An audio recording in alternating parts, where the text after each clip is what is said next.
Ghana's forest heritage is facing a terrible threat from overexploitation of forest resources, wanton destruction, and extensive degradation of forests.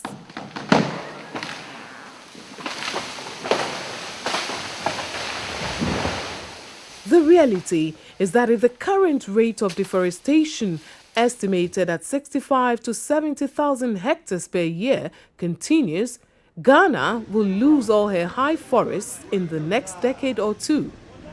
Admittedly, the Forestry Commission, that is primarily responsible for the management of the country's forest resources, needs urgent support from all stakeholders in order to better manage the remaining 1.2 million hectares of forests and also to increase the reforestation drive. The Forestry Commission cannot do it alone.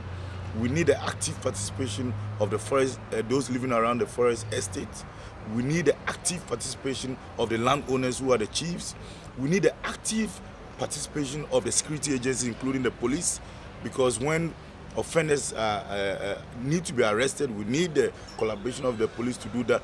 And the judiciary having a deeper understanding of forest laws, forest offenses, and so on and so forth, so that when we send some of these offenders to court, the law will take its right course. And we need the active participation of the media. The problem, I think, is that the forestry lobby or the industry is more powerful than the Forestry Commission.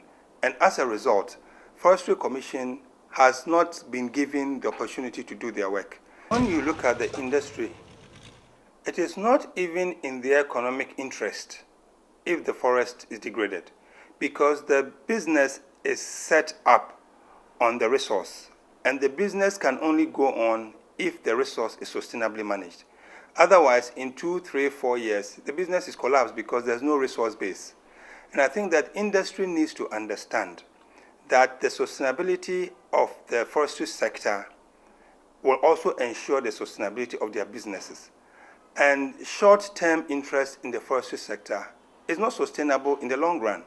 Civil society is working hard to support forest management authorities to revert the increasing rate of deforestation in Ghana by improving forest governance.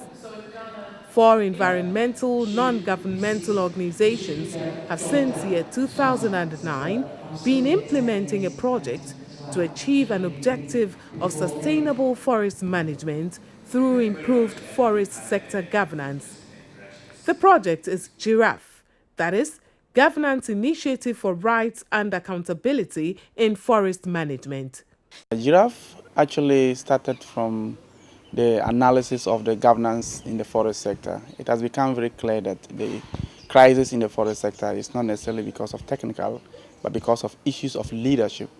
GIRAFFE is a 4-year project, and then this project has been supported by the EU, the European Union, and then also with the NIDA through Care Denmark. Each of the 4 GIRAFFE partners has a role it plays. The lead partner is Care, that's Care Denmark, have the contract with the EU, and now it's implemented through Care Ghana, that is the administrative wing of the project. All the 4 partners actually came together to develop the concept and the proposal. The role of Friends of the Earth is to educate the public on the management and control of the forestry sector. What I mean is that who owns the forest, who decides on how the forest should be used, who benefits from the revenue that comes out of the forest. And as you are aware, there are various stakeholders in the forestry sector. We have the forest fringe communities, we have the urban middle class, we have the Forestry Commission, we have the district assemblies, and many other forest users, including industry. Now, you realize that most of these stakeholders have different requirements for understanding who owns and who manages the forest. So our role is to develop a communication strategy or to create an awareness as to the role of each of these stakeholders in promoting sustainable forest management. CICO's role in GIRAFFE is to sensitize traditional authorities on modern concepts of accountability and transparency. In each region, we operate within 3 districts: What we've done so far, we've been able to conduct the sensitization workshops on modern concept of accountability and transparency in forest governance in the regions with their various districts under them. Forest forums are means of involving all stakeholders, especially forest fringe communities in forest sector governance. Forest forums are being used as a key tool for the Giraffe project because of the platform it offers in community decision-making and discussion of important forest governance issues at the community level. One of the major things that we did with the forest forums was first to review the experiences that we've had with forest forums. Forest forums have been in existence since 2002-2003, and what we first sought to do is that there have been different facilitation with different organizations. What we therefore sought to do was to step back, take stock of what we've done over the past 5 years in terms of our experiences with forums. What are the challenges? What are the shortfalls? How can we improve forums as a tool for people to participate in governance of forest resources? So we've reviewed forum, we've had validation plus national stakeholders workshop to look at the forums and the outcomes of that. We've also, in line with that, trained forest forum facilitators. We've had a series of training on political economy, on how to facilitate forums, on how to do advocacy and all that. Second area is the policy auditing, citizens audits of policy. And what we seek to do is to build capacity of Forest Watch members, of communities, to be able to ask basic questions that relate to forest governance at the community, district and national level. Cutting, transporting and trading in timber illegally has led to forest destruction, created conflicts within forest fringe communities and impoverished them. By evading fees, rents and taxes, timber contractors and state officials are pocketing monies that should have been used to develop social infrastructure for forest fringe communities. Equally appalled is the European Union, which buys most timber products from Ghana. To ensure forest law enforcement, the European Union has adopted a framework called Forest Law Enforcement, Governance and Trade, FLEGT. Timber exporting countries are voluntarily signing partnership agreements with the European Union to commit themselves to export only legally produced timber to the European Union. Ghana became the first from Africa to have signed on 20th November 2009. One key thing we are doing is to develop a wood tracking system, and that would help us to establish a credible chain of custody of materials. In other words, you'll be able to determine the change in ownership and custody of the material right back to the stump, from export back to the stump. You can see this labeling at the cross section of the log. They are very important in forestry. They serve as a way of tracking that logs are coming from sustainable areas, and they are approved by the Executive Director of the Forest Service Division. Outside the technical implements, we are also looking at reviewing legislation to make sure that legislations that are probably no longer consistent with if you want, everyday life of the people are made to be responsive.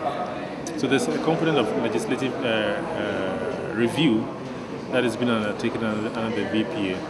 The potential outcome basically is to ensure that Ghana exports wood products that are legally sourced. That's one side of it. But for Ghana as a country, we are also expecting that there would be, or the governance environment for forestry in particular will be improved. So we expect improved forest governance, which will go with some legislative reforms.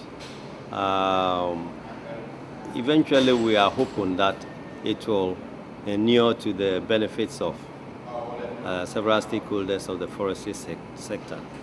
That's just on the positive side. On the negative side, immediately one can foresee some layoffs, particularly since we are talking about legality and knowing that in Ghana, a lot of people in the informal sector depend on illegal timber because chainsawing is outlawed in Ghana. But we know that a lot of the timber or lumber on our domestic market is produced. In fact, at least 84%.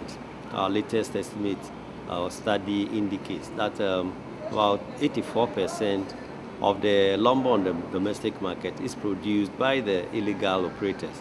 So in the short run, we expect that if we are strictly enforcing or implementing the VPA, then that would mean that most of these people will be thrown out of job.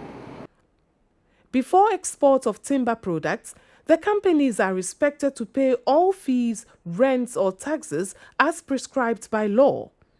The government of Ghana will then generate enough revenue to develop forest-dependent communities.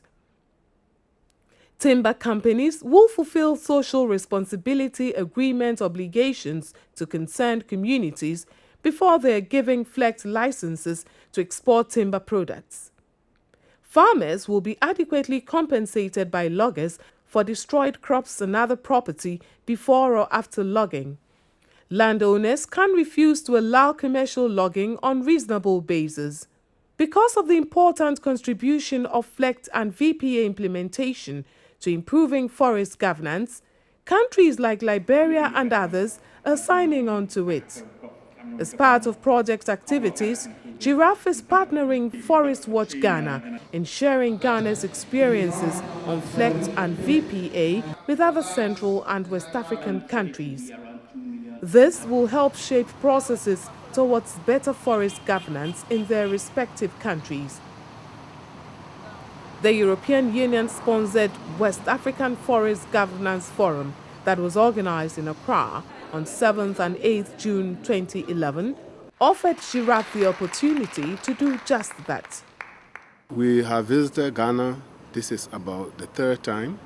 We came on experience sharing with the Forestry Commission and stakeholders involved in the Ghana VPA process. We were in Elmina on the livelihood impact of VPA on the communities, and now we are here again on forest governance. On each of these trips, we have carried experience to Liberia. For instance, on consultation and communication, we were given some experiences that the Ghanaian VPA process went through that we carried to our own process, and we acquired a lot of benefits. On livelihood, we needed to know that we had to put enough safeguards in our legality definition for communities who depend on the forest. That also gave us some impetus to move forward with our VPA process. Each and every one of us must see the forest ecosystem as having multiple use potential that can be actively managed to grow wealth rather than a place to extract wealth. The Giraffe project takes inspiration from this and must be seen as civil society's contribution to salvaging our forest heritage.